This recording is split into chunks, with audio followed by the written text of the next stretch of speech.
वर रामचंद्र की जय, पवन सुत हनुमान की जय, उमापति महादेव की जय। जय सीताराम।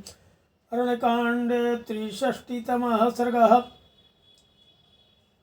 अरण्यकांड के 63वें सर्ग में सराजपुत्र प्रिया विहीनः शोकेन मोहेन च पीड्यमानः विषादयन् भ्रातरमार्तरूपो भूयो विखादं प्रविवेश तीव्रम्।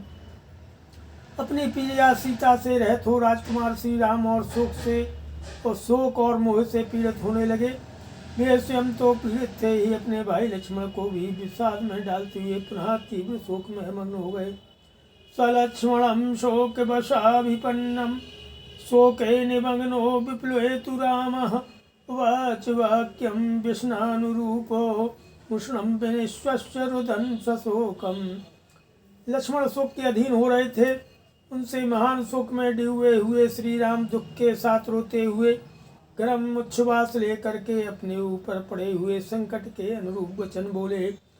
नपद विमद विधो दुष्कृत कर्मकारी मन्ये द्वितीयोऽस्ति वसुन्धरायां शोकानुशोको हि परम्पराया मामेति विन्दन् हृदयं मनश्चो पूर्वं मया नूनम् अभिवीप्सितानि पापानि कर्माण्यसत्कृते कृतानि तत्रायमत्यापतितो विशाखो दुःखेन दुःखं यदहं विशामि। सुमित्रानंदन, मालूम होता है मेरे जैसा पाप कर्म करने वाला मनुष्य इस पृथ्वी पर दूसरा कोई नहीं है, क्योंकि एक के बाद दूसरा शोक मेरे हृदय और मन को विदीर्ण करता हुआ लगातार मुझ पर आता जा रहा है। निश्चय ही पूर्व जन्म में मैंने अपनी इच्छा के अनुसार बारंबार बहुत से पाप कर्म किए हैं। उन्हीं में से कुछ कर्मों का यह परिणाम आज प्राप्त हुआ है, जिससे मैं एक दुख से दूसरे दुख में पड़ता जा रहा हूँ। राजप्रणाशः स्वजनैः वियोगः पितुर्विनाशो जननी वियोगः सर्वाणि मे लक्ष्मण शोक वेगमापूरयन्तु प्रविचिन्तितानि। पहले तो मैं राज्य से वंचित हुआ, फिर मेरा स्वजनों से वियोग हुआ, इसके बाद पिताजी का परलोकवास हुआ, फिर माता से भी मुझे बिछुड़ जाना पड़ा। हे लक्ष्मण, ये सारी बातें अब मुझे याद आती हैं, तब मेरे शोक के वेग को बढ़ा देती हैं। कि सर्वं तु दुःखं मम लक्ष्मणेदं शान्तं शरीरे वनमेत्य क्लेशं सीता वियोगात् पुनरप्युदीनं काष्ठैर्वाग्निः स शोकदीप्तः सनूनमार्या मम राक्षसेनो ह्यभ्याहृतात्मखं समुपेत्य भीरु अपस्वरं सुस्वर विप्रलापा भयेन विक्रन्दतवत्तवीक्षणम्। अरे लक्ष्मण, वन में आकर के क्लेश का अनुभव करके भी यह सारा दुख सीता के समीप रहने से मेरे शरीर में ही शांत हो गया था, परंतु सीता के वियोग से वह फिर उद्दीप्त हो उठा है। जैसे सूखे काठ का संयोग पाकर आग अग्नि अपने आप प्रज्वलित हो जाती है। हाय मेरी श्रेष्ठ स्वभाव वाली भीरु पत्नी को अवश्य ही राक्षस ने आकाश मार्ग से हर लिया। उस समय सुमधुर स्वर में विलाप करने वाली सीता भय के मारे बारंबार विकृत स्वर में क्रंदन करने लगी होगी। तौलोहितस्यो प्रियदर्शनस्यो सदोचितावुत्तम चंदनस्यो वृतौ स्तनौ शोणितपङ्कदिग्धौ नूनं प्रियाया मम नाभिपातः। मेरी प्रिया के वे दोनों गोल गोल स्तन जो सदा लाल चंदन से चर्चित होने के योग्य थे, निश्चय ही रक्त की कीच में सन गए होंगे। हाय, इतने पर भी मेरे शरीर का पतन नहीं होता। तत्लक्षण सुव्यक्त मृदु पिलापम तस्या मुखम कुंचित केशभारम रक्षो वशं नूनमुपागताया न भ्राजते राहु मुखे यथेन्द्रुः। राक्षस के वश में पड़ी हुई मेरी प्रिया का वह मुख, जो स्निग्ध एवं सुस्पष्ट मधुर वार्तालाप करने वाला तथा काले काले घुंघराले केसों के भार से सुशोभित था, वैसे ही श्रीहीन हो गया होगा, जैसे राहु के मुख में पड़ा हुआ चंद्रमा शोभा नहीं पाता है। तामहार पासस्य सदोचितान्तां ग्रीवां प्रियाया मम सुवृताया रक्षांसि नूनं पदवीपीतवन्ती शून्ये हि भित्त्वा रुद्राशनानि।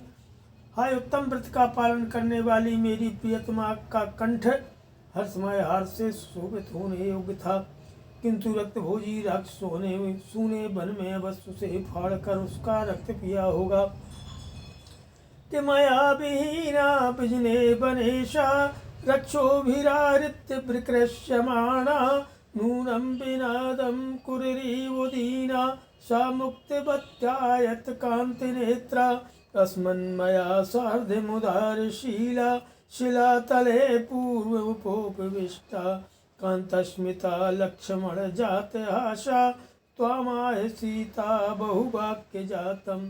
मेरे न रहने के कारण निर्जन वन में राक्षसों ने उसे ले लेकर घसीटा होगा और विशाल एवं मनोहर नेत्रों वाली वह जानकी अत्यंत दीन भाव से कुर्री की भांति विलाप करती रही होगी। अरे लक्ष्मण, यह वही विशिलातल है जिस पर उदार स्वभाव वाली सीता पहले एक दिन मेरे साथ बैठी हुई थी। उसकी मुस्कान कितनी मनोहर थी।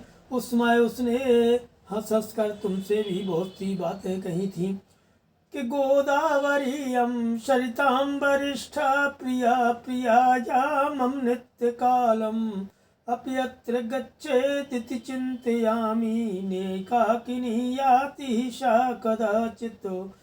सरिताओं में श्रेष्ठ यह गोदावरी मेरी प्रियतमा को सदा ही प्रिय रही है।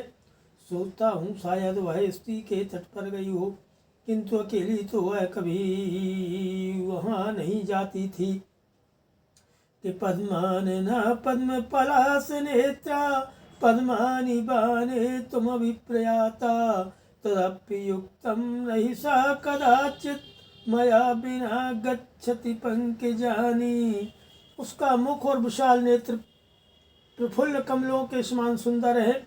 संभव है वह कमल पुष्प लाने के लिए ही गोदावरी तट पर गई हो, परंतु यह भी ठीक नहीं है, क्योंकि वह मुझे साथ लिए बिना कभी कमलों के पास नहीं जाती थी।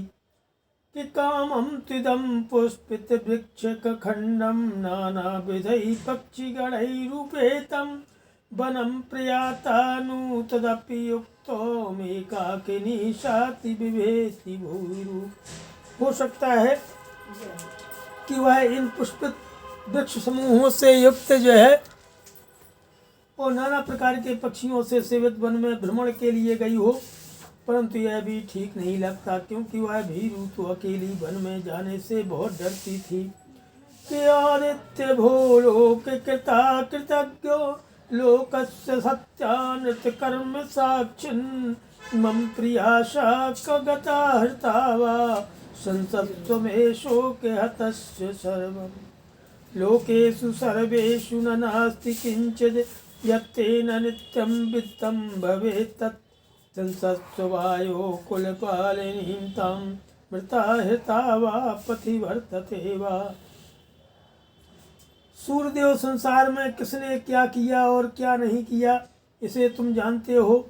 लोगों के सत्य असत्य, पुण्य और पाप कर्मों के तुम ही साक्षी हो।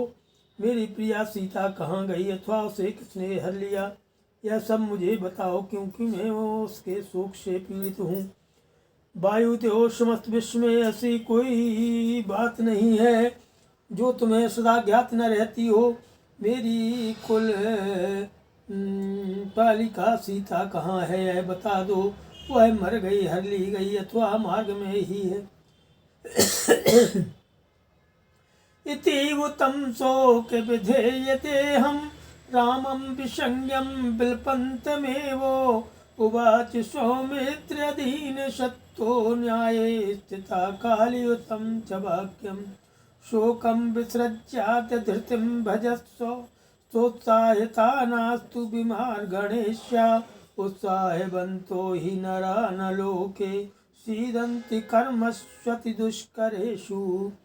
इस प्रकार शोक के अधीन होकर के जब श्री रामचंद्र जी संज्ञा शून्य हो विलाप करने लगे, तब उनकी ऐसी अवस्था देख कर के न्यायोचित मार्ग पर स्थित रहने वाले उदार चित्त सुमित्रा कुमार लक्ष्मण ने उनसे यह समयोचित बात कही कि हरे आर्य, आप शोक छोड़कर धैर्य धारण करें, सीता की खोज के लिए मन में उत्साह रखें, क्योंकि उत्साह ही मनुष्य जगत में अत्यंत दुष्कर कार्य पड़ने पर भी कभी दुखी नहीं होते हैं।